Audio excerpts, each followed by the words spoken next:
دلو یو بخونکي څښتن تعالی په نامه سلامونه درنو زده کوونکو په دې هیله چې ټول روغ اوسیږي په امید هستم که همتان سلامت باشین.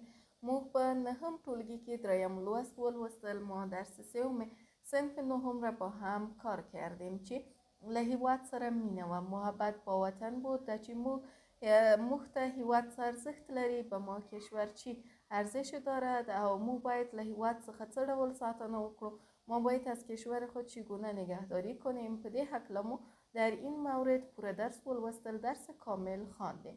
نن راځو امروز میایم او د ټولنې د نیمایي قشر په هکله باندې درس ولولو. دا چې د ټولنې نیمایي برخه څوک جوړوي. موږ او تاسې که چېرته ټولنه په دوو برخو باندې وویشو، اگر ما اجتماع را به دو بخش تقسیم بکنیم، نو یوه برخه ښځې دي او بله برخه نارینه دي. یک بخشش خانم ها و بخش دیگر آن آقایان هست چې موږ او تاسې باید د دوی په حقونو باندې پوه شو. باید په حق و حقوق اینا بفهمیم و بدانیم دا چې دوی څه حقونه لري، چې حق و حقوق دارن او څوک دي و کیها هستند.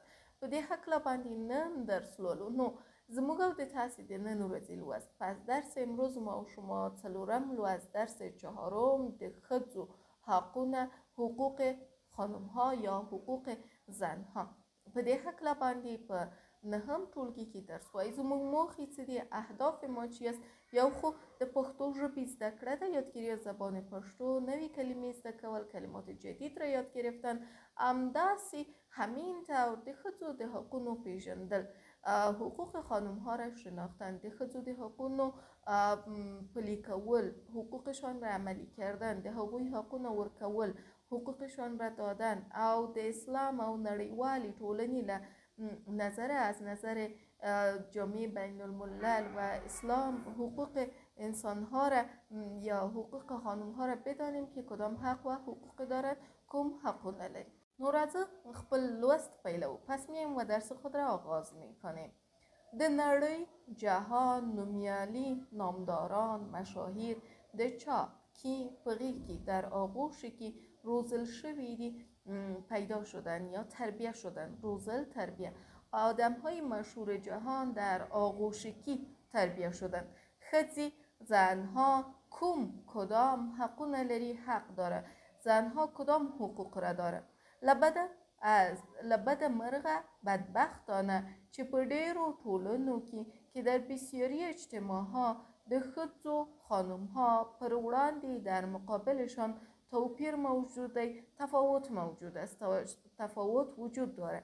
یعنی بدبختانه در بسیاری اجتماع ها تفاوت در مقابل خانم ها وجود داره. دغه توپیر، این تفاوت نوع عنعنو از خاطر رسم و رواج های خراب، نوع خراب عنعنو رسم و رواج ها او نالوستی بر بنسټ و بیسوادی. نالوستی یعنی بیسوادی پر بنسټ به اساس ولاړ دی، استوار است. بر اساس چی استوار است؟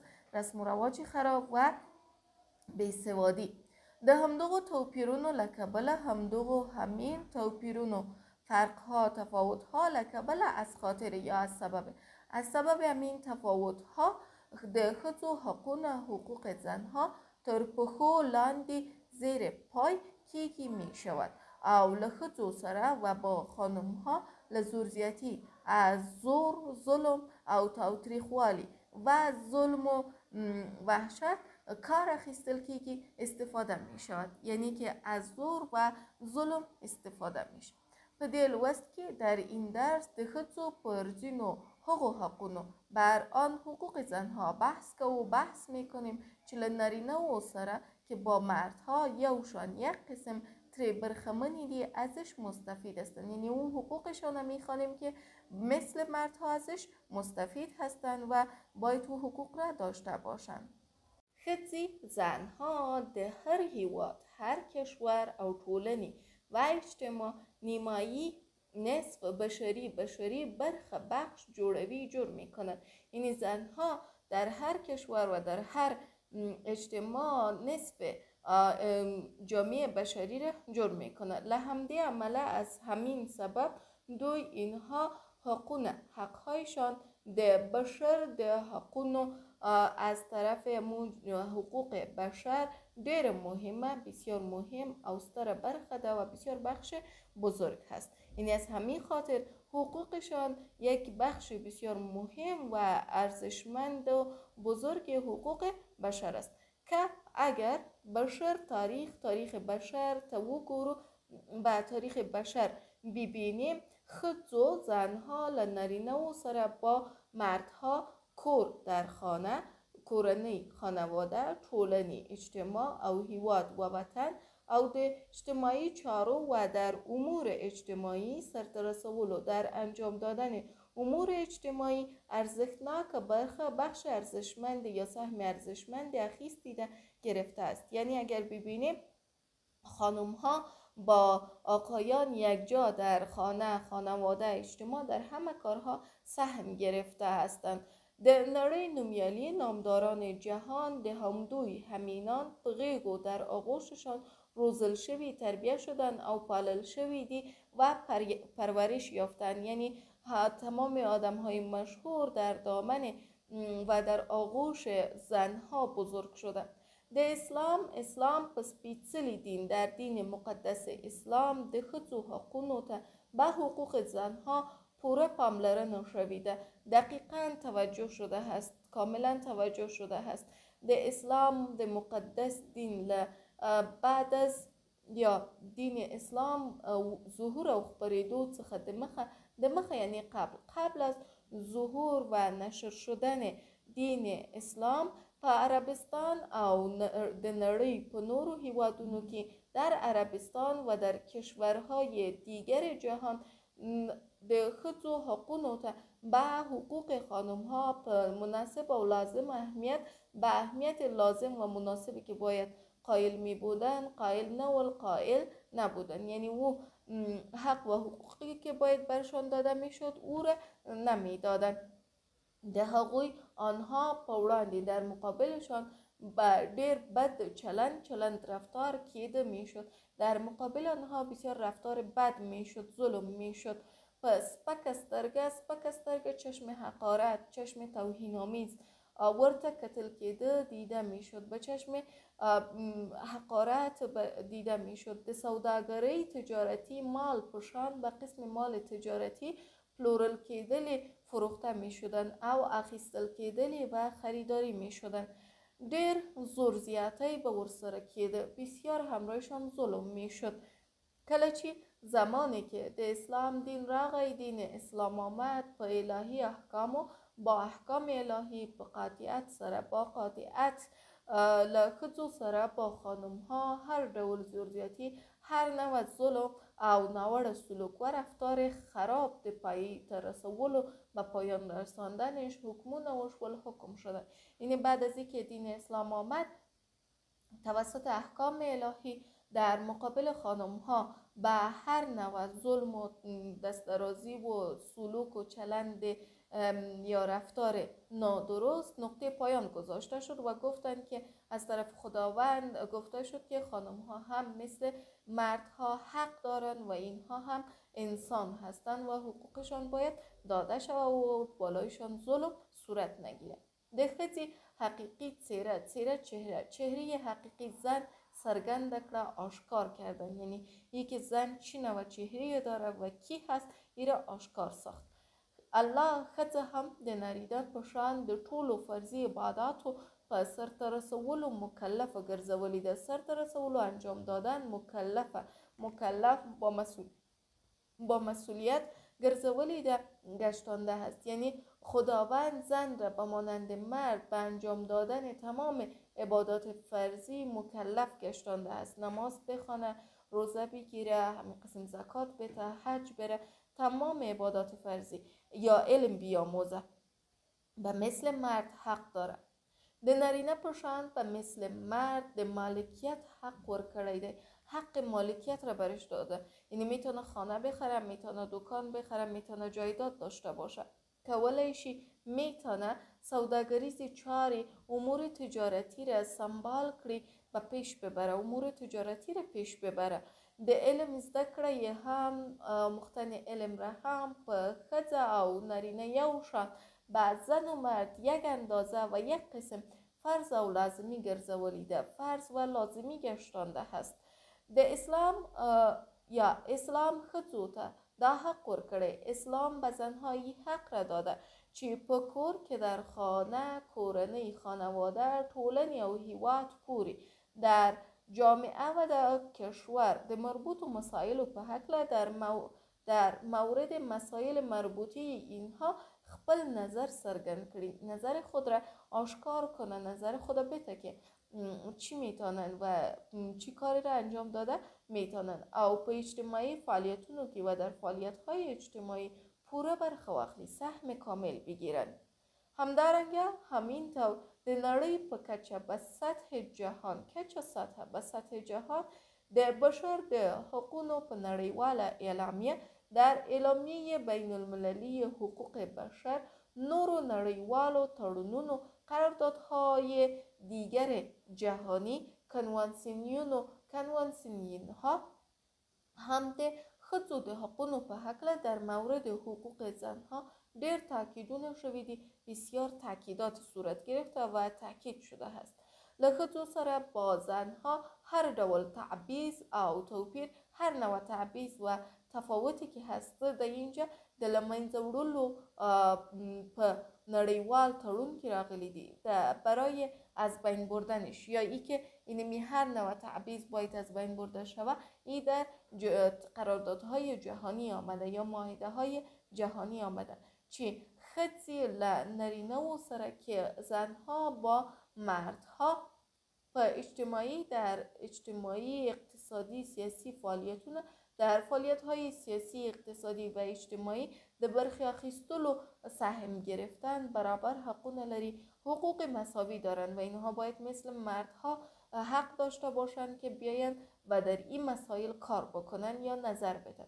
د بشر د حقوقو نړیواله اعلامیه جهانی حقوق بشر په 1948 میلادي کال د دسامبر په 10 در سال 1948 و 10 دسامبر د ملګرو ملتونو په عمومي ټولنې لخوا تصویب شو، از طرف جامعه عمومی ملل متحد تصویب شد.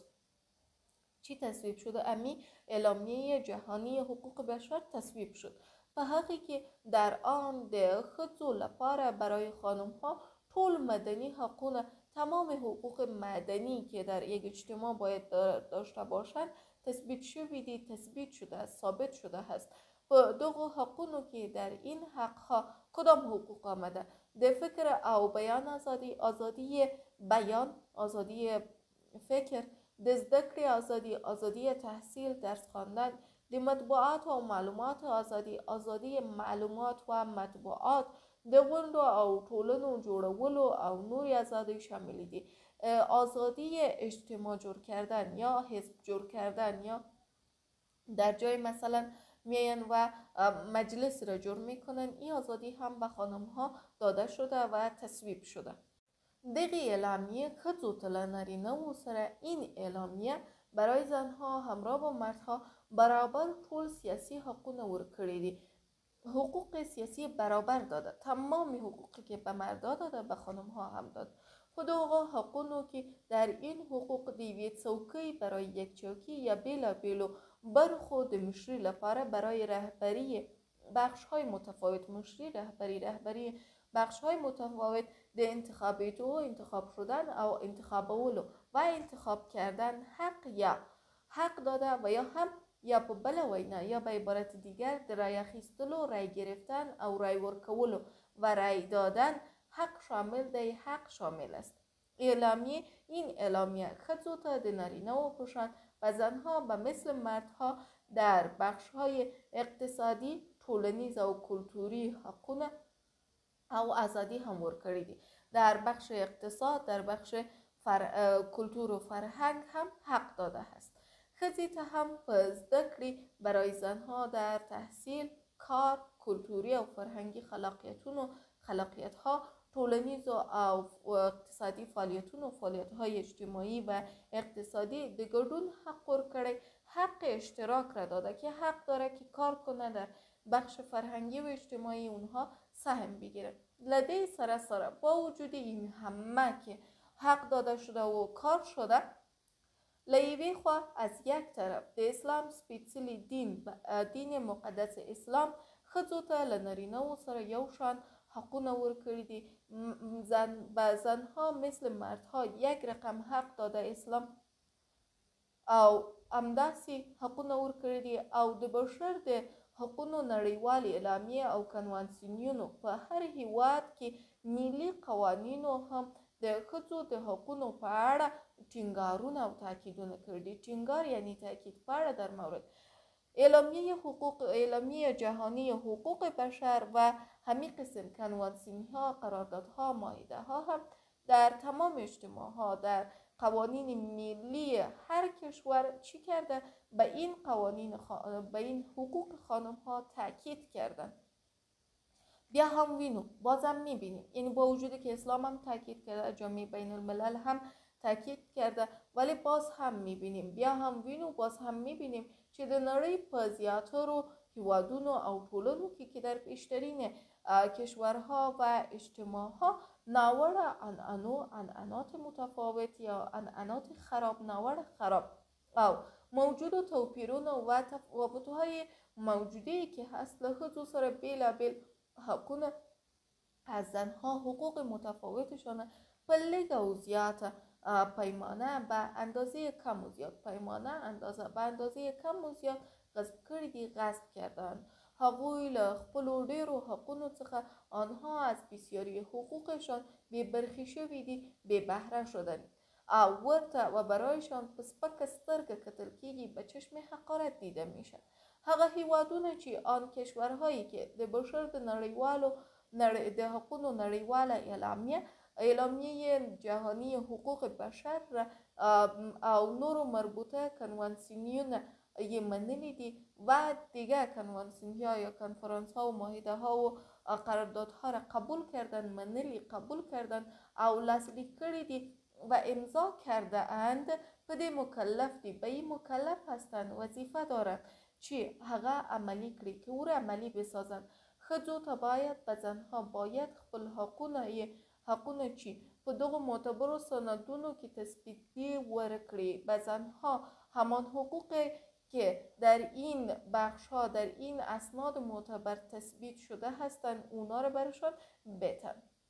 زموږ په هیواد کې در کشور ما کلونه سالها د نامناسبو ټولنیزو شرایطو از شرایط نامناسبی که در اجتماع بود او ناوړه عنعنو و رسم و رواج‌های خرابی که در کشور ما بود یا هست، د ښځو په وړاندې د ډول تبعیضونو د شتوالي له امله به خاطر بودن تبعیضات متفاوت در مقابل زنها چی شی کړي؟ دا حقونه این حقوق را له امله از خاطر ازی د ښځو حقونه تر پښو لاندې شوي، زیر پای شدن حقوقش او له ډیرو حقونو څخه یې بې برخې شوي دي و از بسیاری حقوقشان بې بهره شدن. خو اوس هممهال په هیواد کې داسې لارې چارې برابر شوي دي، چنین امور برابر شده یا چنین راه و روش آماده شده چې ښځو ته که به زنها د هغو حقونو ورکړل شوي دي، حقوقشان داده شده او د هغو په مقابل کې و در مقابل آنها هر ډول تعویضونه، هر نوع تعویضات له منځه وړل شوي دي، از بین برده شدن. اما متاسفانه با تغییر رژیم ها زمانی که ما میاییم د رژیمونو په تغییر سره ښځې هم بیا هم سپر جوړیږي، زنها باز هم سپر جوړ میشن او څه کیږي؟